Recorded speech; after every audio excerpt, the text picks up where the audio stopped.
From singing about the gift from Allah to chanting about sitting in the mosque, Liverpool fans can't seem to get enough of their team's forward, Mohammed Salah. Describe Mohammed Salah in one word. Excellent. He's awesome! Amazing. Handsome, we love it. Take him home tomorrow.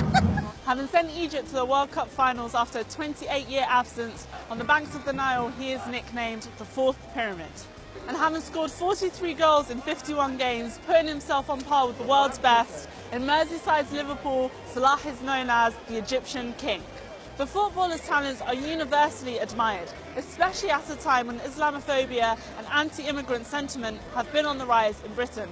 After all, it was only in 2015 that Muslim Liverpool fans were labelled a disgrace for praying at half-time in Anfield Stadium. Fast forward 2 years later and enter Salah, an unashamedly proud Muslim from the Middle East. Salah can be seen cupping his hands in pre-kick-off prayer and prostrating in post-goal celebration, and all to the backdrop of thousands of fans singing about being Muslim too. To him, faith and football go hand in hand. So, is Mohammed Salah changing the way Muslims are seen here in Liverpool and beyond?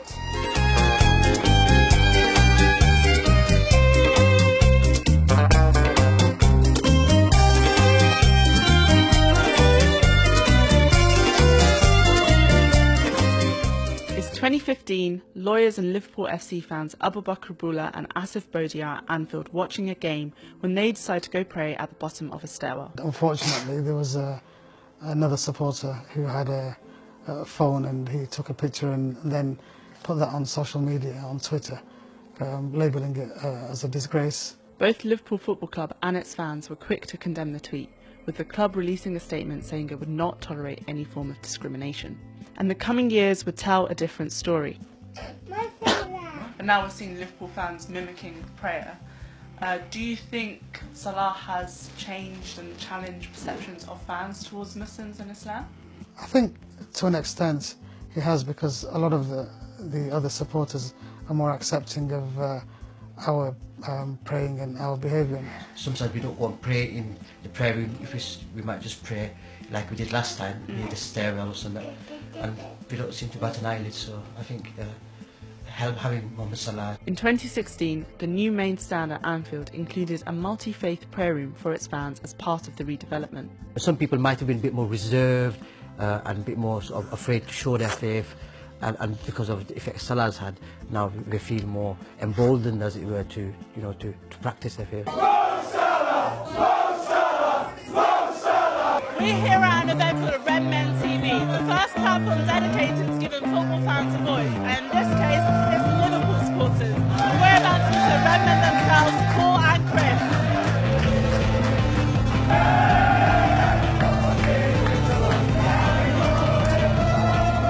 What is it specifically about Mohammed Salah's identity that Liverpool fans seem to love so much? It's his goals, first and foremost. It's his, absolutely.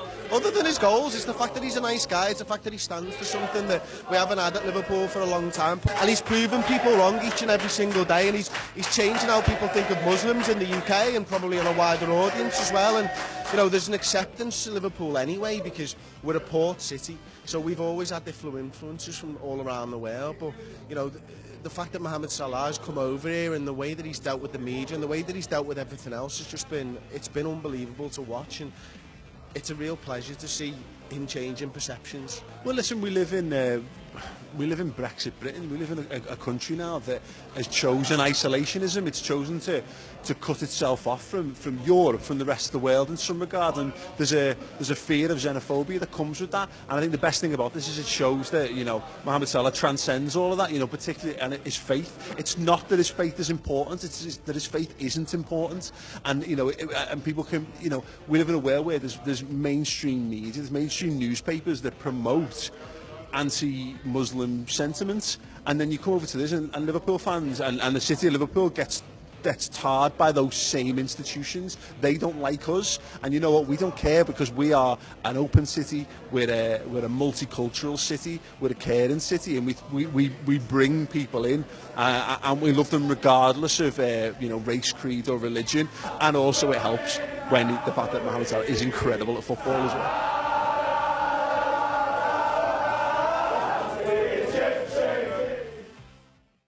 For many in this city, it seems no surprise that Mohammed Salah is so well loved by Liverpudlians.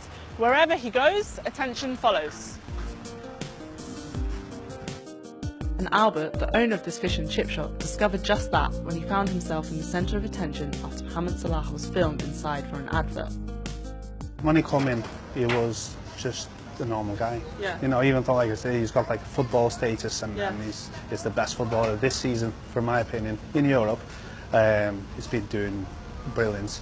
People just look at him as a footballer, perfect footballer, and then he's just a humble guy. It's just nice. They don't look at him where he's from or wherever. It's just, he fits in.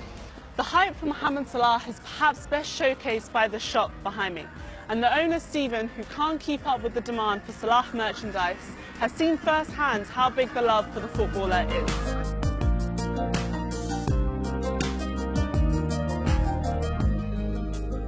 Everybody wants, as they walk in the door, they always say, Mo Salah, Mo Salah. It's always Mo Salah. And how does this cardboard cart do? This cardboard, I can't get enough of them. Yeah? As I get them in, they're gone. They're like hotcakes. There's no tomorrow with these. Everybody loves them. Everybody talks about them. Nobody mentions anybody like him. I've never known a player to come to Liverpool and get a mention like he does. Liverpool is in fact home to UK's first mosque and Islamic centre, the Abdullah Quilliam Society. It was founded by William Henry Quilliam, the first English convert to Islam in 1887.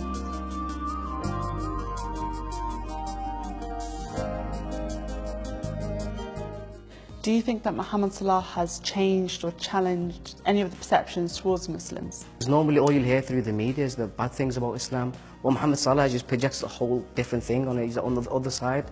But when you see even the Liverpool fans now with their new song, if you've heard it before, like they'll say that if he was Muslim, they'll be Muslim too as well. Mo Salah is a positive role model for the Muslims and non-Muslims. I just hope more of the Muslim players do become a positive role model like Mo Salah.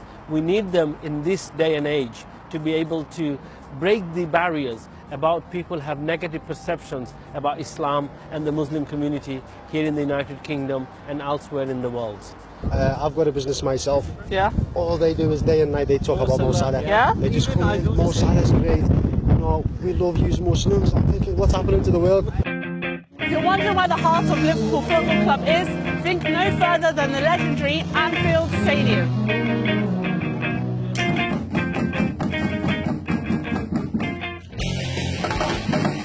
The last home game of the season, Mohammed Salah needs to score one more goal to break the record in the English Premier League and cement his place as a Liverpool legend.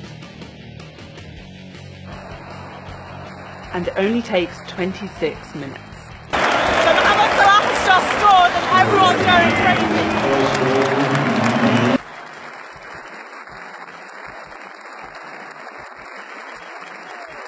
This final home game not only shows how Liverpudlians have embraced Salah, but also that for the Egyptian king, Liverpool is now home.